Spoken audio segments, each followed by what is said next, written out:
खारगे जी, working committee के सारे members, stage पे बैठे वरिष्ठ नेता, हमारे प्यारे कार्यकर्ता,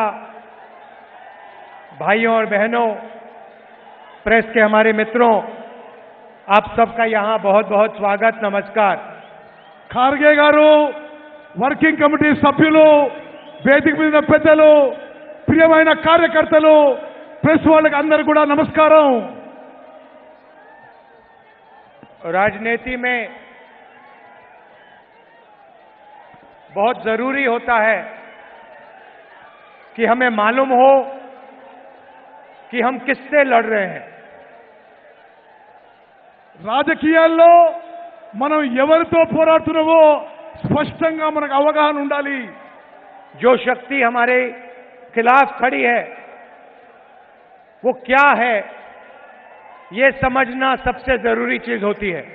ఏ శక్తులైతే మనకు వ్యతిరేకంగా నిలబడ్డాయో అది మనకు స్పష్టమైన అవగాహన ఉండాలి। तेलंगाना में कांग्रेस पार्टी सिर्फ टीआरएस से नहीं लड़ रही है। తెలంగాణలో కాంగ్రెస్ పార్టీ కేవలం బీఆర్ఎస్ తోనే కొట్లాడడం లేదు। कांग्रेस पार्टी टीआरएस, बीजेपी और एमआईएम के खिलाफ लड़ रही है। తెలంగాణలో Congress party BRS, BJP, MIM కలియకతో పోరాడుతున్నాము। ये अपने आप को अलग अलग पार्टियां कहती हैं, मगर ये सारी की सारी एक साथ मिलकर काम कर रही हैं। ఇవన్నీ వేరు వేరు పార్టీగా అవుపడతాయి కానీ బీఆర్ఎస్, బీజేపీ, ఎంఐఎం తెలంగాణలో కలిసిపోయాయి। टीआरएस को मैंने अपनी आंखों से लोकसभा में देखा है। నేను లోక్సభ పార్లమెంట్ లో బీఆర్ఎస్ ఎంపీలను చూశాను। जब भी बीजेपी को उनकी जरूरत पड़ी, एकदम उनके लोगों ने पूरा समर्थन किया। పార్లమెంట్ లో బీజేపీకి అవసరం ఉన్నప్పుడల్లా బీఆర్ఎస్ ఎంపీలు మద్దతు పలికిండ్రు। किसान बिल में जरूरत पड़ी, नरेंद्र मोदी जी ने एक इशारा किया, बीआरएस एकदम उनके साथ खड़ी हो गई। నరేంద్ర మోదీ ఏ ఇషారా ఇస్తే బీఆర్ఎస్ వాళ్ళు నరేంద్ర మోదీ ఎంబడి ప్రయాణం చేస్తున్నారు। राष्ट्रपति के चुनाव में मदद की जरूरत पड़ी, वाइस प्रेसिडेंट के चुनाव में मदद की जरूरत पड़ी, एक इशारा किया, पूरा समर्थन मिला। రాష్ట్రపతి ఎన్నికల్లో, ఉపరాష్ట్రపతి ఎన్నికల్లో బీఆర్ఎస్ పార్టీ బీజేపీకి మద్దతు పలికింది। जीएसटी में समर्थन दिया, జీఎస్టీకి టీఆర్ఎస్ పార్టీ మద్దతు పలికింది। जब भी बीजेपी को जरूरत पड़ी, बीआरएस ने एकदम उनकी मदद की। ఎప్పుడు బీజేపీకి అవసరం పడితే బీఆర్ఎస్ వాళ్ళు ఎంబడి నిలబడ్డారు।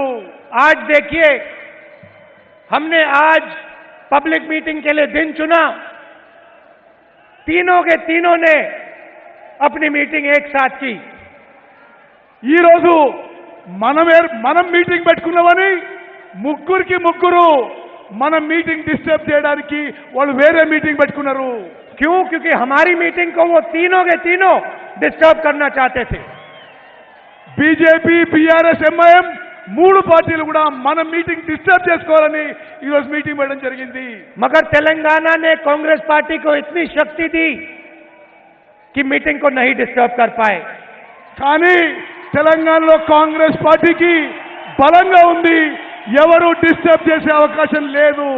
इसके बाद शाम को फोन कॉल चलेगी, एक दूसरे से बात करेंगे और कहेंगे भाई कांग्रेस पार्टी को रोकने का कोई और तरीका निकालना पड़ेगा। కాంగ్రెస్ పార్టీ బలంగా ఉంది తెలంగాణ, తప్పనిసరిగా మీరందరూ కూడా కాంగ్రెస్ పార్టీకి ఓటేయాలని కోరుకుంటున్నారు। एक और चीज देखिए, ఇంకొక విషయం దయచేసి గమనించాలి। विपक्ष के हर नेता पर कोई ना कोई केस है।